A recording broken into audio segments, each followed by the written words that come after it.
পুলিশের তো দুটো কাজ, আমি একটা উদাহরণ দিচ্ছি। আজকে সকালবেলার একটি খবর সংবাদ প্রতিদিনের ডিজিটালে বেরিয়েছে। সেখানে বলা হচ্ছে বসিরহাটের একটি পুলিশ কর্মচারীর এক কন্যা, তিনি ধর্ষণের শিকার হয়েছেন। কোথায় হয়েছেন? নাকি কেউ রিল বানানোর জন্য তাকে দেখেছেন, ব্ল্যাকমেল করে যাচ্ছেন, এই শিকার তিনি হয়েছেন। এটা আজকে সকালবেলার খবর। আমি সেই তখনই মনে হলো, ঠিক আজ থেকে 1 বছর আগে আগস্ট মাসে আর্জিকর ঘটনা যখন ঘটছে 30শে আগস্ট, এই সংবাদ প্রতিদিন ডিজিটালে একটা খবর বেরিয়েছিল। সেই খবরটা কি ছিল? যে পুলিশের বিভিন্ন কর্মচারীরা তারা পোস্ট করছেন। কি পোস্ট করছেন? আপনাদের মনে আছে তখন একটা স্লোগান হয়েছিল যে বলে, পুলিশ তুমি চিন্তা করো তোমার মেয়েও হচ্ছে বড়।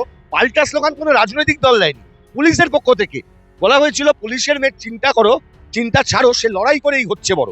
আজকে দেখো আমি এই দুটো পরপর দিয়েছি, পুলিশের মেয়ে চিন্তা ছাড়ো, সোশ্যাল মিডিয়ায় পাল্টা স্লোগান পুলিশ আধিকারিকদের। এই খবরের দিন হচ্ছে 30শে আগস্ট 2024।